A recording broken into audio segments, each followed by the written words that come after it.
ஆன்மீக நண்பர்களுக்கு அன்பு கலந்த வணக்கம். முருகனை கனவில் காண மந்திரம். நிறைய முருக பக்தர்கள் தங்களுடைய அனுபவத்தை சொல்லி கேள்விப்பட்டிருப்போம். என்னுடைய கனவில் முருகன் வந்தான், இந்த வழிபாட்டை செய்யச் சொன்னான், எங்களுடைய கஷ்டம் அன்றிலிருந்து தீர்ந்தது. முருகப்பெருமானின் தரிசனம் கிடைத்த நாள் முதல் எங்கள் வாழ்க்கை ஓஹோ என மாறிவிட்டது என்று சொல்வார்கள். முருக பக்தர்களுக்கு முருகன் நடத்திய அதிசயங்கள் ஏராளம். இதையெல்லாம் சொல்லும்போது சில பேர் நம்ப மாட்டாங்க. ஆனால் அனுபவபூர்வமாக உணரும்போது முருகனின் சக்தி என்ன என்பது புரியும். உங்களுக்கும் வாழ்வில் தீராத கஷ்டம் இருக்கிறதா? உங்களுடைய கனவிலும் நீங்கள் முருகனை தரிசனம் செய்ய வேண்டுமா என்று நினைப்பவர்களாக இருந்தால் இன்று இரவு தூங்க செல்வதற்கு முன்பு இந்த பாடலை படித்து பாருங்கள். உண்மையான பக்தியோடு படிப்பவர்களுக்கு நிச்சயம் முருகன் ஏதாவது ரூபத்தில் உங்கள் வாழ்க்கைக்கு உண்டான நல்லதை செய்வான். அந்த பாடல் என்ன, அந்த பாடலை எப்படி படிக்க வேண்டும் என்பது பற்றி ஆன்மீகம் சார்ந்த இந்த பதிவின் மூலமாக தெரிந்து கொள்ளலாம். இன்று இந்த பாடலை படிக்க என்ன காரணம்? இன்று மார்கழி மாதத்தில் வந்திருக்கக்கூடிய வளர்பிறை சஷ்டி திதி. இது முருகப்பெருமானுக்கு உகந்த நாள். இந்த நாளில் மட்டுமல்ல, எந்த நாளில் முருகனை கூப்பிட்டாலும் நிச்சயம் அவன் வருவான். இருந்தாலும் அவனுக்கு உரிய திதியில் அவன் பாடலை படிப்பது கூடுதல் நன்மைதானே. அதற்காகத்தான் இன்று இரவு தூங்க செல்வதற்கு முன்பாக கண்களை மூடிக்கொள்ளுங்கள். முதுகு தண்டுவடத்தை நேராக வைத்து அமர்ந்து கொள்ளுங்கள். மன கண்முன்னே முருக பெருமானை கொண்டு வந்து விடுங்கள்.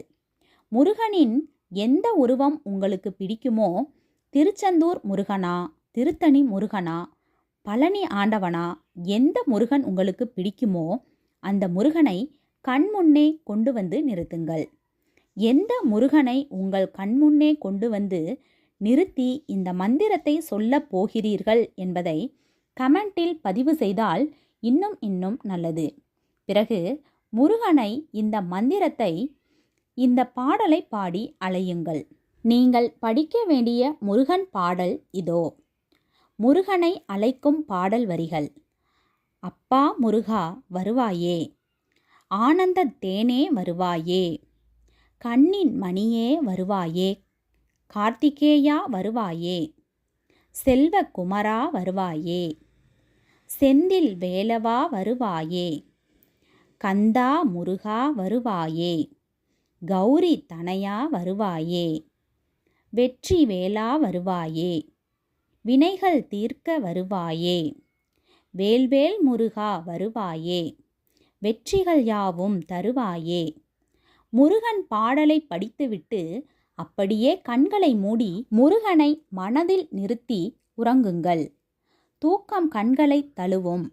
முருகன் பாடலை படிப்பதற்கு முன்பாக என்ன வேண்டுதல் வேண்டும் என்றாலும் முருகனிடம் நீங்கள் கேட்கலாம். நீங்கள் வேண்டிய வரத்தை தட்டாமல் அவன் கொடுக்க நிச்சயம் உங்கள் கனவில் வரத்தான் போகின்றான். நம்பிக்கையோடு இந்த வழிபாட்டை இன்று இரவு செய்து பாருங்கள். இன்று முருகன் கனவில் வரவில்லையா? கவலைப்படக்கூடாது. நம்பிக்கையோடு தினமும் உங்களால் இந்த பாடலை படிக்க முடியும் என்றால் தினமும் தூங்க செல்வதற்கு முன்பு முருகனை அழைத்து இந்த பாடலை படியுங்கள். முருகன் நிரந்தரமாக உங்கள் மனதில் குடியேறுவான். நிச்சயம் ஒரு நாள் உங்களுக்கு காட்சியும் தருவான் என்ற தகவலுடன் ஆன்மீகம் சார்ந்த இந்த பதிவினை நிறைவு செய்து கொள்வோம். இந்த வீடியோ உங்களுக்கு பிடிச்சிருந்தா ஒரு லைக் கொடுத்துருங்க. பயனுள்ளதாக இருந்தால் உங்கள் ஃப்ரெண்ட்ஸ் அண்ட் ஃபேமிலிக்கும் ஷேர் பண்ணுங்கள்.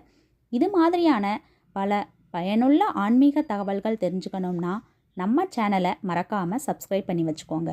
நன்றி, வணக்கம்.